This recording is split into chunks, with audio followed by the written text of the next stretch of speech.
We got Prim in March of 20. We were going to leave Alaska. We were going to drive down the Alaskan, except COVID hit. The Alaskan was closed except for essential travel, which turned out to be a huge blessing.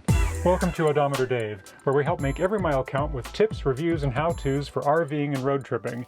Today, I'm in my brother's 1996 Callista Cruiser, a Class C motorhome that he and his wife Julie bought just as the pandemic was getting underway last year. He's going to talk about the joys of fishing for pink salmon in Hope, Alaska, and about how this was just the right RV at just the right time in their lives.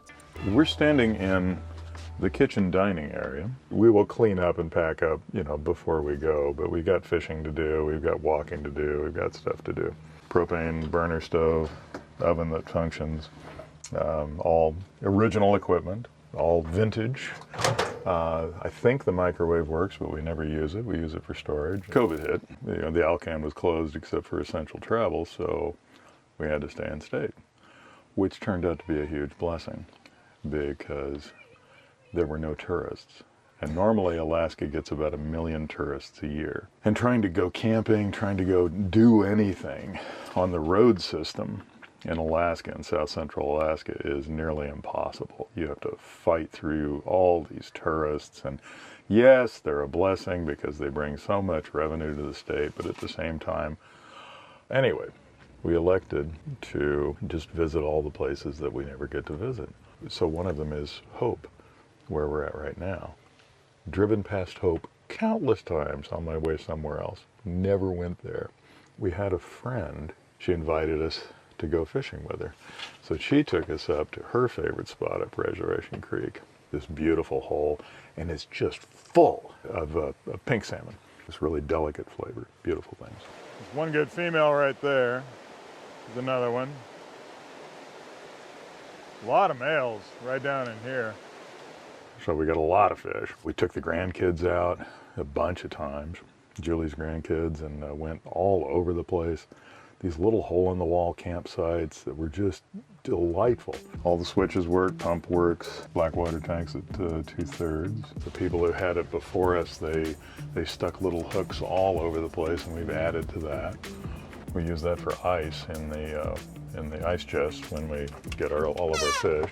Julie and I are mostly vegan. We were vegan for 2 years until last year when we decided to add fish. So we're vegan plus. There you go. Pescatarian. Pescatarian, yeah. That's like right me. word. Yeah, exactly. Yeah.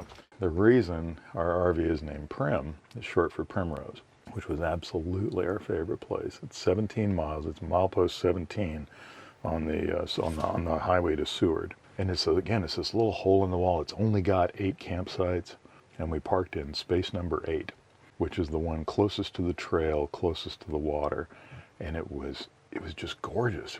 And there's this trailhead, and the trailhead leads to 2 lakes. And it's this really strange biology where there's moss everywhere, and it's this warm, wet, deep pine needles. The trail is. I just took my shoes off and walked barefoot through it, and it's silent and gorgeous. And we loved it so much, we ended up naming the RV Primrose. We're the second owner, and Julie bought her while I was up on the slope. And at first I was she's a little rough visually. There's a bunch of oddities in her. She's well worn, well loved. Most of the stuff works. The generator we haven't gotten to run, but haven't really needed it. Got a really good 12-volt house battery. Got a really good heater if you need it. Water heater's not functioning right at the moment. I'm sure I just need to bang on it with a hammer again or something like that. Doesn't leak. That's the most important consideration in a 25-year-old RV, is that the roof is in good condition. If we keep her, the plan is to put an actual rubber roof on her and replace a few things. I mean, we don't need the air conditioning up here, so we're probably just going to strip the air conditioning and cover that up. Fan in the bathroom makes a horrific noise, but it works. Toilet works. When we first went to dump her, I'd never dumped an RV. I've never owned an RV. So we go to dump her, and like this trickle comes out, and I know the tank's full, and this little trickle comes out of the black water tank. And I'm like, what's going on here? Gray water tank dumped fine. Black water tank, Trickle, trickle, trickle, trickle. It took a while for me to get brave enough to do this. I drained her as much as I possibly could and disassembled that valve. And what I found was a water bottle. It was like a regular water bottle that was stuck in the valve, and that was the problem. Took that out, put it all back together with a new valve assembly, and she's worked fine ever since. 1, 2, 3. Woohoo! How does Crummy like Prim? Oh, Crummy loves Prim. Crumb is 12 years old this year, and he's starting to get dementia and cataracts. But he is a beloved dog. Heading back toward the bathroom assembly, we have a full shower, which is used for storage. Dave can stand in it. It's like, I think, almost 7 feet to the very top. This is the bathroom door, which functions also as a divider, so when we had the grandkids, we could have them in the front. Yeah, this is one of the things that I love about this, is that the shower and the bathroom are completely separate. Yes.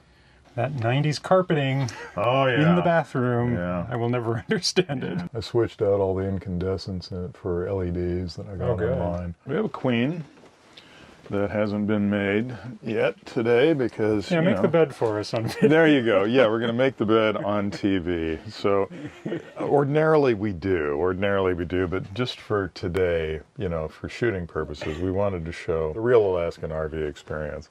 So we didn't bother making the bed. Love these shutters.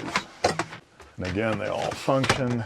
That's the dark setting. If you pull down the first section, it's got more light that comes in, and you pull down the next one and it's more of a blackout. Lots of storage. Got a full hanging closet right there. Nightstand. Nightstand, yes. Nothing feels rickety in here, which a lot of the newer RVs, like, you feel like it's going to last a couple of years and then fall apart. This was made by Callista, and they only existed for a very short time, and that's because they operated at a loss or at a very minimal profit because they built really good RVs.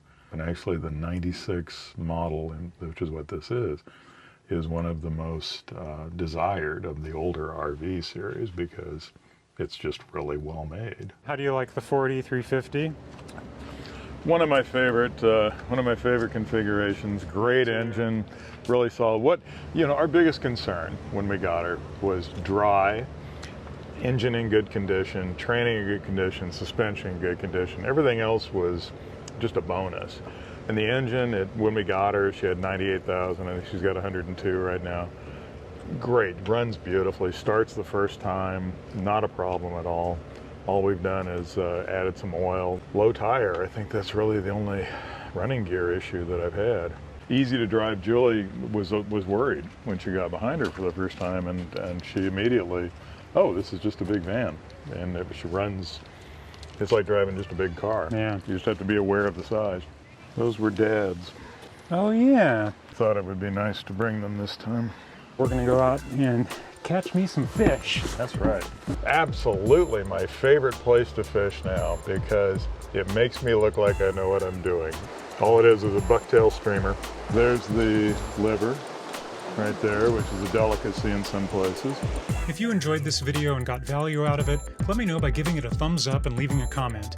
And if you're new to Odometer Dave, make every mile count by hitting the subscribe and notification buttons to get the latest tips, reviews, and how-tos for RVing and road tripping.